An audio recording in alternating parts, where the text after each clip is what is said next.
Buenas.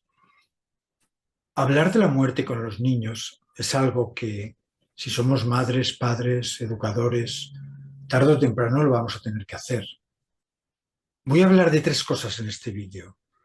Primero, de la cosmovisión que tenemos nosotros sobre la vida, la muerte y cómo eso influye en nuestra forma de poder hablar con los niños y las niñas. También de las mentiras piadosas, de aquellas cosas que a veces decimos y que no concuerdan exactamente con nuestras creencias. Y por último, de otros recursos que podemos utilizar. En primer lugar, decir que el contexto no ayuda. En nuestra cultura, aunque en los últimos años han entrado muchas tendencias, ideas espiritualistas, a veces muy New Age, el fundamento de nuestra cultura es muy materialista. Es el positivismo lógico, ¿no? Es como realmente la realidad es esta y lo demás es inmaduro, es pensamiento mágico.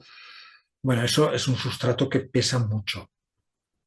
O sea que un poco nuestra cultura niega la muerte, ¿no? Y claro, y en ese sentido niega la vida, claro. Obviamente, cómo entendemos la muerte tiene mucho que ver con nuestra cosmovisión global. Entonces, ante una pregunta de un niño o de una niña de a dónde vamos cuando morimos o dónde se ha ido la abuelita, si tenemos una respuesta trascendente, es muy diferente que si decimos todo se acaba aquí y ya está, ¿no? Porque eso puede ser muy angustioso, ¿no? Para un niño y una niña.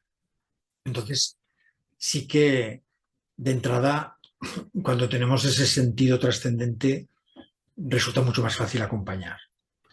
Luego veremos si hay que decir la verdad o no.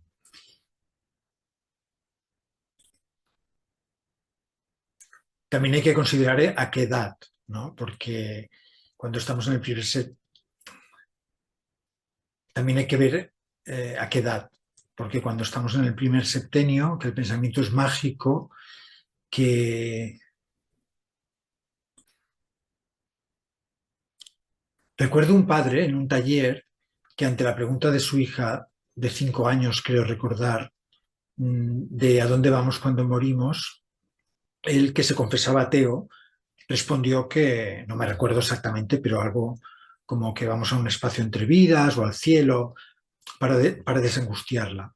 Claro, esto suscita la pregunta de, ¿debemos ser sinceros? ¿Debemos ser honestos? ¿Debemos engañar? De entrada, tenemos que pensar que cuando son pequeños les hablamos de los Reyes Magos, del Papá Noel, del ratoncito Pérez, del cagatió, sin ningún problema. Y también que las noticias a veces, si por casualidad se cuela alguna imagen o algo y preguntan, ¿eso qué ha sido? ¿Qué ha pasado y tal? Pues las suavizamos, las ocultamos, porque no tiene todavía una psique capaz de soportar a lo mejor esa realidad, ¿no? Otra cosa son los niños que viven en esas realidades y bueno, qué remedio, que abordarlo. O sea que yo diría que como regla general, en el primer septenio podemos mentir todo lo que queramos, no hay ningún problema, porque ellos viven en ese pensamiento mágico, en esa indiferenciación entre la realidad objetiva y la imaginación, y por eso pues nos creen a nosotros. Y tampoco tenemos que preocuparnos de decirles como ese padre lo que le vino a la cabeza, porque luego ellos van a cambiar muchas veces a lo largo de la vida, de ideología, de pensamiento, de creencias. Entonces, no es un problema. También hay que considerar la edad, claro, ¿no? O sea, he hablado del primer septenio. En el segundo septenio emerge la racionalidad, la lógica, muy concreta todavía, pero ya ahí ya podemos a lo mejor compartir, pueden entender lo que es una creencia, ya empiezan a diferenciar lo que es la realidad de la imaginación. O sea, al principio, en las primeras edades, somos sus referentes absolutos, confían totalmente en nosotros y podemos utilizar, según nuestro criterio, yo pienso de esta manera, pero si algún padre o madre lo hacen de otra manera, pues obviamente lo respeto absolutamente.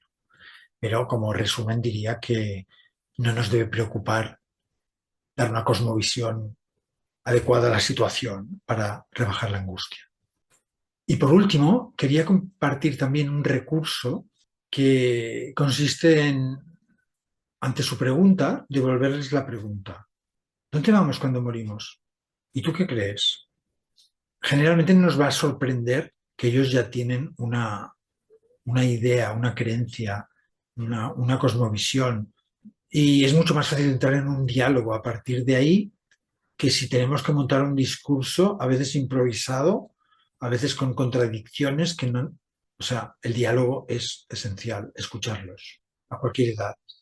Como he dicho antes, en el primer septenio el diálogo pues va a ser más mágico, en el segundo ya puede entrar una racionalidad mayor y datos, y luego a partir de los 14 obviamente ya es un diálogo muy cercano al que podamos tener con un adulto.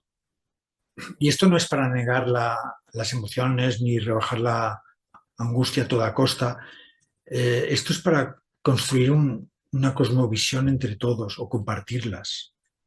En el taller que haré el día 13 de junio a las 6 de 6 a 8 hablaremos de estas cosas y, y más.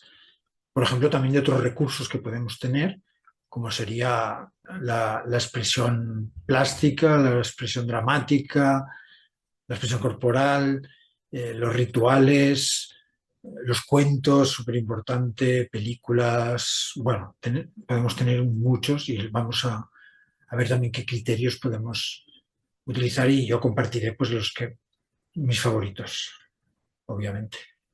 En el taller hago una exposición breve al inicio a través de una presentación para luego dar paso a preguntas, reflexiones, diálogo, o sea que me gusta que sea participativo. Si te apuntas antes del 8 de junio, vale 25 euros, luego 30. Si conoces a alguien a quien pueda interesar este tema, te agradezco que compartas y muchas gracias por escuchar.